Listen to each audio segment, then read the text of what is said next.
ढंग से चुनावी ताल ठोक रहे हैं। सर, परीक्षा की घड़ी नजदीक आ चुकी है, कैसा रिस्पॉन्स मिल रहा है जनता के बीच आप जा रहे हैं?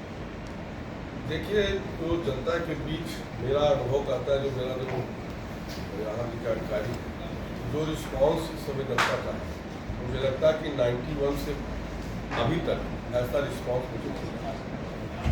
जनता उत्साहित है 10 साल के मोदी जी के कार्यों से, योगी जी के कार्यों से, लाइन ऑर्डर से, जिले के विकास से कहीं जनता जबरदस्त हो रहा है।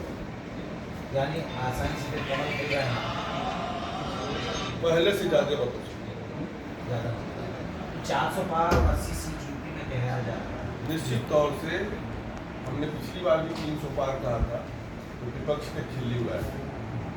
अब 300 पार हमने कर भी दिखाया। इस बार 400 पार हमारी सब पार्टी ने कहा है, तो निश्चित तौर से 400 पार कर देंगे। लेकिन राहुल गांधी कहते हैं कि हमारा तो इंडिया गठबंधन का तूफान आने वाला है यूपी के अंदर, वो अपने आप को 50 सीटें दे रहे हैं। अखिलेश यादव कह रहे हैं 79 सीटें हम जीत जाएंगे, दोनों मिला के कितना हो गया? तो बहुत ज़्यादा हो जाएगा। तो ऐसे ही कहने के लिए कुछ भी कोई कर सकता है। मैं तो कह रहा हूँ कि मोदी जी जितना कहते हैं, आप देखें उसमें कोई लफाजी नहीं करते। मैंने कहा ना कि पिछली बार भी हमने कहा था कि 300 पार, तब इसी तरह राहुल गांधी और सारे अखिलेश यादव जी सारे लोग बोल रहे थे, और 300 पार हुआ ना। ये जनता को पार करना है, और वो नफ्स बोल करके पार्टी वाली बोल रही है कि हम काम के अपने काम के आधार पे तो 10 साल में हमने काम किया, बिना भेदभाव भी किया, गरीबों का कल्याण किया। जो 60 साल में नहीं हुआ, तो 10 साल में मोदी जी ने संभव बनाया है। उसके नाते आम जन की ये मांग है कि मोदी ही आना चाहिए। सर, अब क्योंकि छठे चरण में प्रवेश कर चुके हैं, पूर्वांचल का ज़्यादातर सीटों पर वोटिंग हुई है, अब तक का आकलन कैसे कर रहे हैं और अब आने वाले टाइम में जो पूर्वांचल की सीटें उस पर कैसे आकलन? देखिए, जो हमारा अनुमान था, पार्टी का भी अनुमान है कि 270 को हम चौथे चरण में पार करेंगे। 5वां और 6वां और 7वां ये कहीं ना कहीं 400 पार होगा।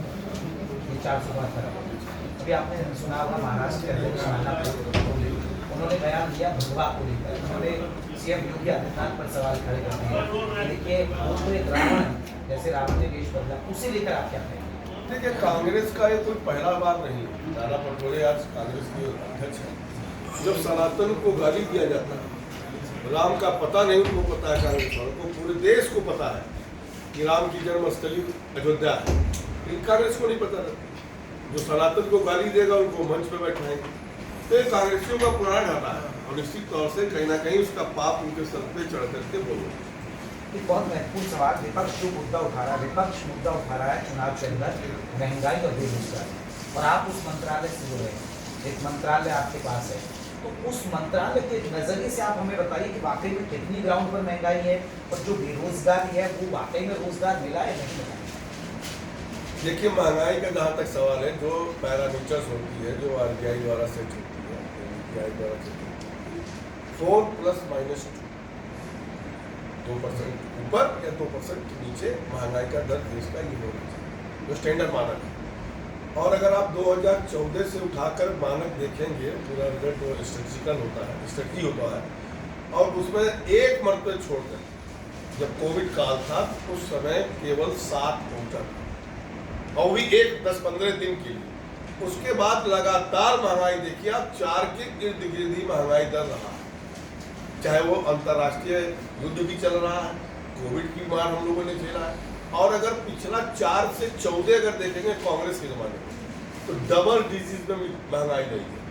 डबल डिजीज में 10, 11, 12, और लगातार एवरेज 8-8.5% महंगाई दर कांग्रेस के जमाने में रही है। और निश्चित तौर से आज तो की दाम तो बढ़े।